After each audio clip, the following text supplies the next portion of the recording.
When students are working in a group for any activity, they must use the target language for that activity. Otherwise ये उनकी habit बन जाएगी कि वो सिर्फ उर्दू में ही बात करें.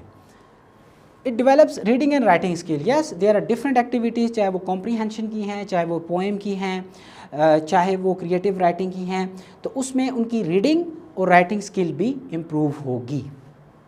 Exchange of ideas, जैसे कि मैंने पहले कहा, 2 minds are better than 1.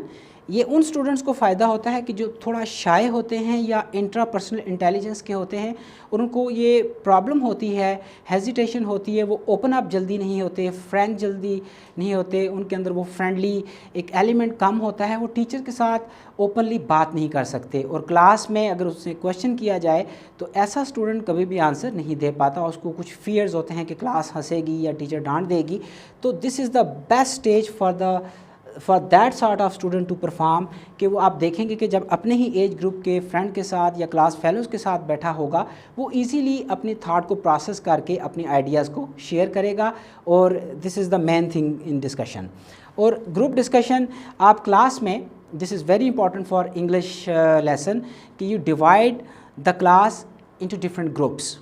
Her group में या एक्टिव स्टूडेंट होता है जिसका एकेडमिक्स थोड़ा बेहतर होता है या किसी अच्छे बैकग्राउंड से आता है, जिसकी इंग्लिश लैंग्वेज अच्छी होती है, आप उसको ग्रुप लीडर बना देते हैं.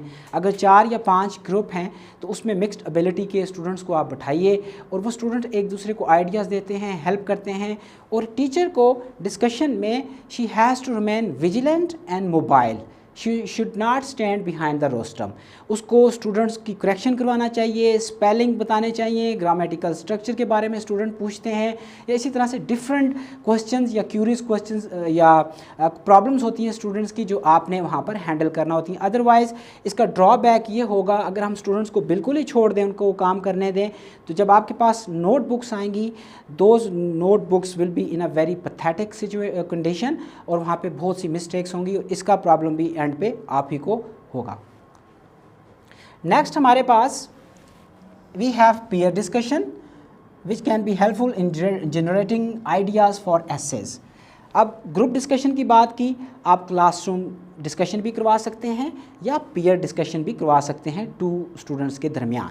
इसमें यह होता है कि जब आप डिस्कशन करते हैं तो डिफरेंट आइडियाज़ वहाँ पे जन्म लेते हैं और स्टूडेंट्स एक दूसरे के आइडियाज़ से कोई स्टोरी लिख रहे होते हैं या पोएम लिख रहे होते हैं या कोई भी नैरेटिव लिख रहे होते हैं, उसमें ये बहुत हेल्पफुल होता है. और it emphasises on learning instead of teaching.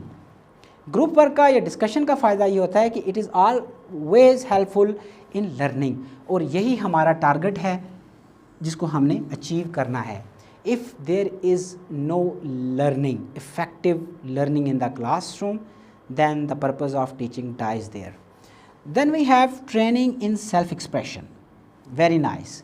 English तो अगर बोलें भी, अगर वो एक्सप्रेसिव ना हो, अगर वो अपने पॉस्चर, अपनी बॉडी लैंग्वेज को यूज़ ना कर रहे हों, और अगर वो एक्सप्रेसिव ना हो, उनकी टोन, इंटोनेशन, स्ट्रेस पैटर्न अगर ठीक ना हो, लेकिन इंग्लिश बोल रहे हो तो तब भी कामयाबी नहीं होगी.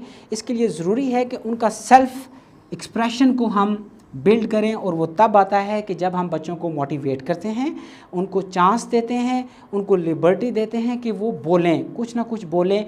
ये उनका स्टार्ट होता है और with the passage of time they become confident speaker of this language. इसके बाद जो एलिमेंट है हमारे पास या जो स्ट्रेटजी है, रोल प्ले है. It does play a vital or a crucial role in the development of English language in our schools, in our classrooms, which is role play. अब role play में क्या होता है कि students learn by acting and observing. In role play students assume different characters. वो अपने आप को उस कैरेक्टर में ले जाते हैं और स्टेज पे आके परफॉर्म करते हैं. टीचर उनके लिए डायलॉग्स प्रिपेयर करती हैं या स्टूडेंट्स खुद से डायलॉग प्रिपेयर करते हैं. इसमें राइटिंग स्किल इम्प्रूव हुई. और जब वो उन डायलॉग्स को ओरली यूज़ करते हैं वाइल प्लेइंग देयर रोल, तो उस वक्त उनकी स्पीकिंग या लिसनिंग स्किल भी इम्प्रूव हो रही होती है. इसका फ़ायदा ये है कि develops language and social skill, क्योंकि डिफरेंट एबिलिटी या बैकग्राउंड के स्टूडेंट जब स्टेज पे उस ड्रामा की प्रिपरेशन करते हैं तो वो मिल के ग्रुप में काम करते हैं. और जब ग्रुप में काम करते हैं तो उससे सोशल स्किल डेवलप होती है। या वो बच्चे जो शाय हैं या इंट्रापर्सनल इंटेलिजेंस के बच्चे हैं जो अपनी ही कैपेसिटी में रहते हैं, ज़्यादा फ्रेंडशिप नहीं होती उनकी या ज़्यादा फ्रेंड्स नहीं होते, तो वो जब मिल के काम करते हैं थोड़ा सा ओपन होना शुरू करते हैं, उनकी अंडरस्टैंडिंग डेवलप होती है और they become an active individuals in the classes. अब है एक्सप्लोर्स रियलिस्टिक सिचुएशन। बिल्कुल, हम किताब की दुनिया से एक रियलिस्टिक सिचुएशन में चले जाते हैं जहाँ पे एक स्टेज है, जहाँ पे हमारे सामने ऑडियंस हैं और जहाँ पे डिफरेंट फैमिली मेम्बर्स हैं जो हमें देखने के लिए आए होते हैं। और ये बच्चे जब वहाँ पे परफॉर्म करते हैं तो वाकई उनको एक रियलिस्टिक सिचुएशन वहाँ पे मिलती है और ये टीचर की रिस्पॉन्सिबिलिटी है कि उनको किताबों की दुनिया से एक रियलिस्टिक दुनिया की तरफ लेके आए।